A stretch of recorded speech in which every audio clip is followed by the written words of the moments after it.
Setiap anak lahir dengan kebutuhan untuk dicintai. Tapi, tahukah kamu, cinta anak bukan hanya soal membelikan mainan baru, memeluk mereka sesekali, atau membelikan pakaian yang bagus. Menurut Dr. Gary Chapman, setiap anak memiliki 5 bahasa cinta utama, cara mereka merasa dicintai dan diperhatikan. Memahami bahasa cinta anak adalah kunci agar mereka tumbuh percaya diri, sehat secara emosional, dan merasa aman.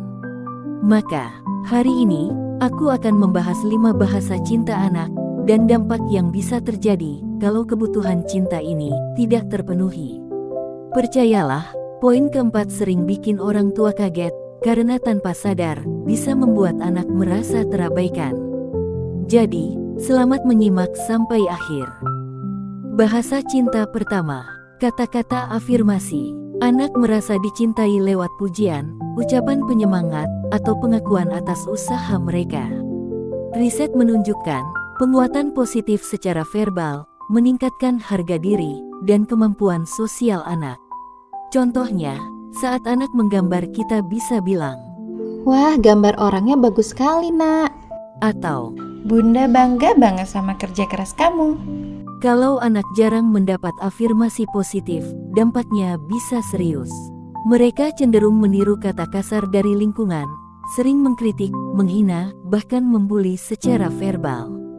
Itu semua bentuk ekspresi dari kekurangan pengakuan. Tapi, ini baru awal. Bahasa cinta kedua, seringkali diabaikan orang tua. Bahasa cinta kedua, waktu berkualitas.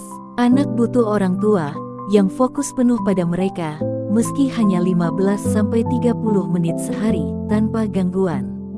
Kegiatan sederhana seperti main balok bersama, atau ngobrol sebelum tidur, sudah sangat berarti.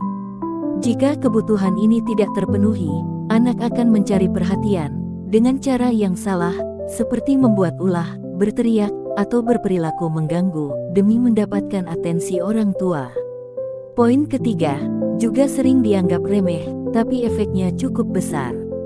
Bahasa cinta ketiga, hadiah. Bukan soal mahal atau murah. Hadiah kecil adalah simbol cinta dan perhatian.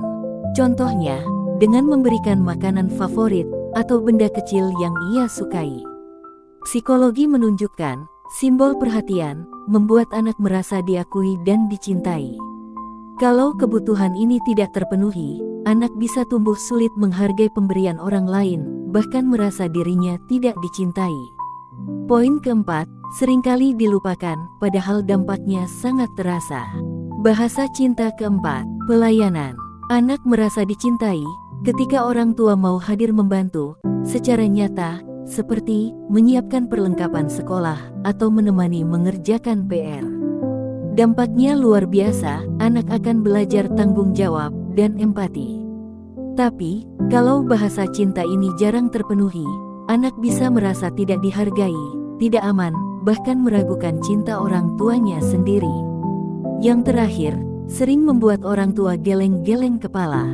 Bahasa cinta kelima, sentuhan fisik. Pelukan, usapan, atau tepukan lembut di bahu, membuat anak merasa hangat dan aman.